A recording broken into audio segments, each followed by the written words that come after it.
pourquoi ce titre pour un roman énigme qui, en fait, est construit sur un échange de lettres? L'exproprié, c'est quelqu'un qui est un peu par l'histoire exproprié de ses identités.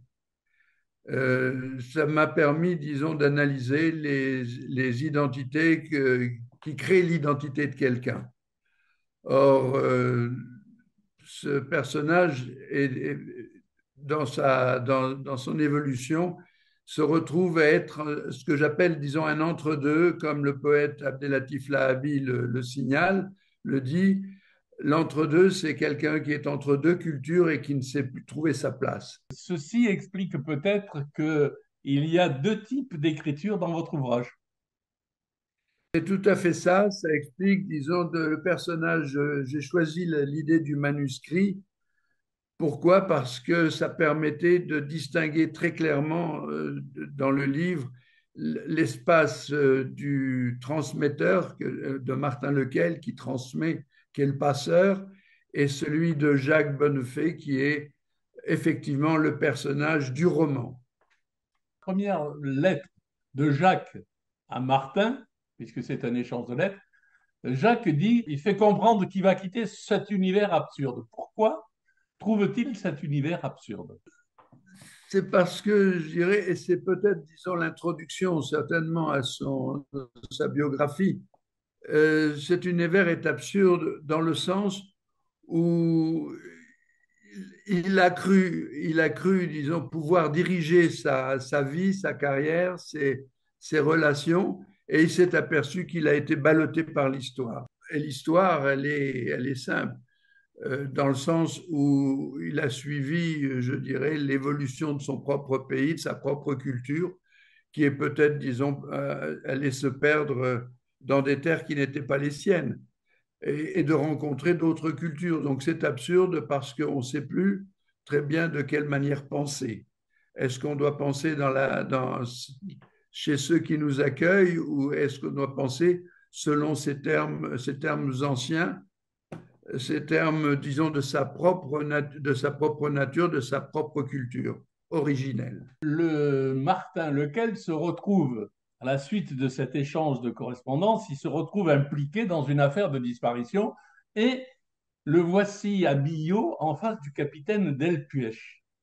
Voilà. Alors, il est question de trouver un parapente, une Peugeot abandonnée, mais on ne trouve pas de corps. Est-ce qu'on ne se met pas un peu à penser à la disparition de Xavier Dupont de Ligonnès? Oui, c'est un peu la même chose, sauf qu'il n'y a pas de crime. Le crime n'est pas le même au départ. Ligonnès s'est fait reconnaître par un crime qu'il a commis, alors que Jacques est inconnu pour un crime dont il a été la victime finale. Et je crois que, en fait, c'est un appel au secours de Jacques qui fait que il nous mène, disons, d'une certaine manière euh, vers quelque chose, les moyens, disons, de sa révélation. Il veut arriver à révéler quelque chose sans en connaître totalement les résultats. Donc, c'est là, disons, pourquoi, je dirais, il nous amène sur un chemin et qu'il essaye, disons, de diriger, de gérer. Et moi, ce que je pense, disons, en tant que passeur, etc., c'est que je suis un peu la victime de son choix. Et comme il y a une amitié très profonde, puisqu'elle vient de l'enfance, eh bien, on se laisse porter par cette amitié à risque. On comprend que Jacques a été d'origine occitane, il a été algérien, puis rapatrié, il est parti à New York, et puis en Californie, et puis en Floride, et puis au Maroc. Est-ce que quelque part on n'est pas un peu dans la logique du circuit du saumon? Je pense plus à la notion, je dirais, toujours liée à l'histoire. On est dans la période de la guerre de décolonisation où la France perd son rôle de leader mondial et suite à l'invasion allemande. Mais nous, on est des fruits de cette histoire. Et derrière, on devient les nomades de la mondialisation qui a commencé doucement et à partir, disons, de 45. Et à partir de là, ben, on n'est plus dans le pays où l'on est. Après, on revient dans une France qui ne nous attend pas. On essaye de découvrir le pays merveille que les États-Unis nous fait croire des États-Unis. On découvre qu'il n'est pas si merveilleux selon la manière dont on l'aborde. Et en fin de compte, c'est une quête. C'est une quête de l'Éden, c'est une quête qui n'existe pas qui n'existe pas, et on vient se rapatrier vers le seul point d'ancrage qui nous est resté, c'est notre culture, c'est la France. On aurait pu aller au Québec, on aurait pu aller dans un pays de langue française.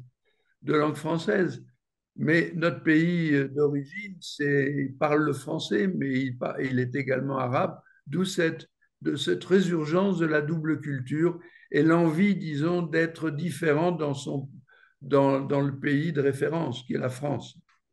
Le passeur l'a vécu de la même manière que le personnage romanesque. Il faut savoir que le personnage romanesque est créé, disons, d'observation et de personnages ayant existé et qui poussent un peu au paroxysme cet état. Le passeur, Martin Lequel, d'ailleurs dans son nom, on voit bien, disons, la question qu'il se pose, c'est-à-dire qui suis-je? Et en fin de compte, lui, il est rapatrié, il est vraiment dans le sens du rapatrié.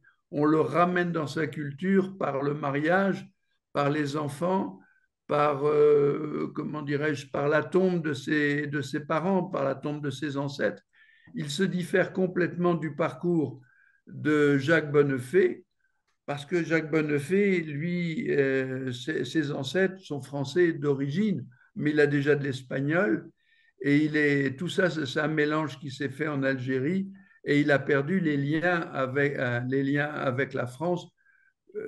Et il les a recherchés avec, comment dirais-je, avec certaines passions, mais qui est reportée, qui est rejetée par ses filles.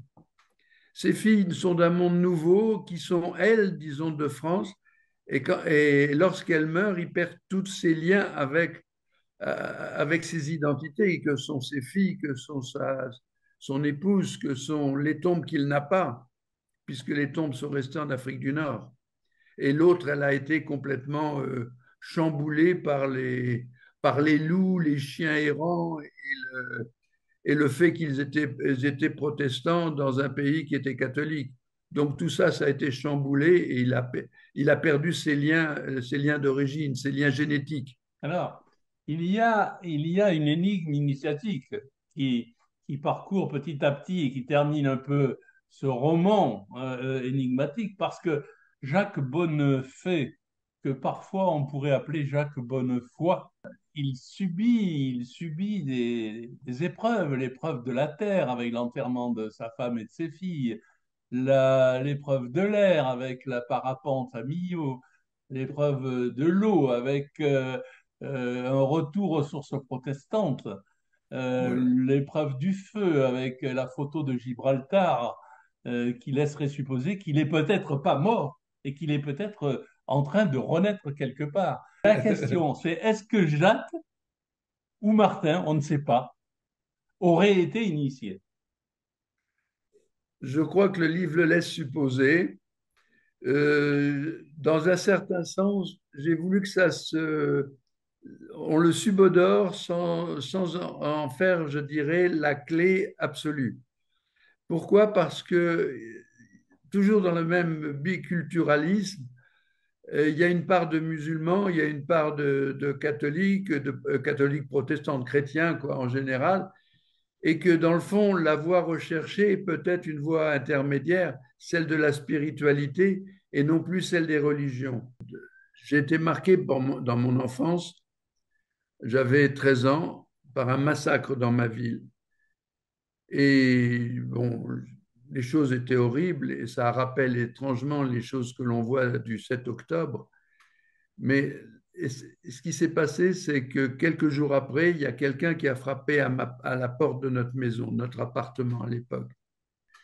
Et il y avait un monsieur qui était là avec son fils aîné et qui est venu frapper à notre porte et nous a dit, n'avez-vous pas vu mon fils? Et moi, le fils, je le connaissais, j'étais demi-pensionnaire avec lui au collège, enfin à ce qu'on appelait le lycée à l'époque. Et il est venu chercher son fils. Et on n'a pas pu lui donner de renseignements sur son fils, on n'a rien vu. Moi, la dernière fois que je l'avais vu, c'est quand on partait du collège lors des événements pour rentrer chez nous. J'étais rentré chez moi, lui était censé être rentré chez lui. Et, et on l'a retrouvé quelques jours après, égorgé, les mains coupées, les pieds coupés, le sexe coupé dans la bouche. Il avait 13 ans et jeté dans la rivière. Et c'est cette chaîne de la haine qui est volontairement créée parce que de manière à ce qu'il y ait une vengeance derrière. Et c'est la même chose qu'on a vu le 7 octobre. Et c'est pour ça que je dis que mon livre est vraiment d'actualité, parce que des politiques déclenchent des assassinats, mais odieux, avec on éventre une femme, on lui coupe son fœtus. C'est ce qu'il y a eu à Meknès. Et on fait ça, je dirais, pour déclencher quelque chose chez l'autre, pour dire un goût de vengeance où il va être encore plus violent, ce qu'on voit également actuellement en Israël.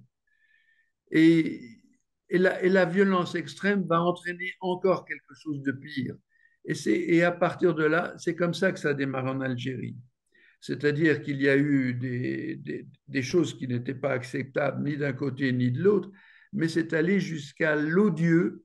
Et c'est quand l'odieux a démarré que l'odieux, on n'a plus jamais arrêté ce crime. C'est ce qui a animé mon livre au départ.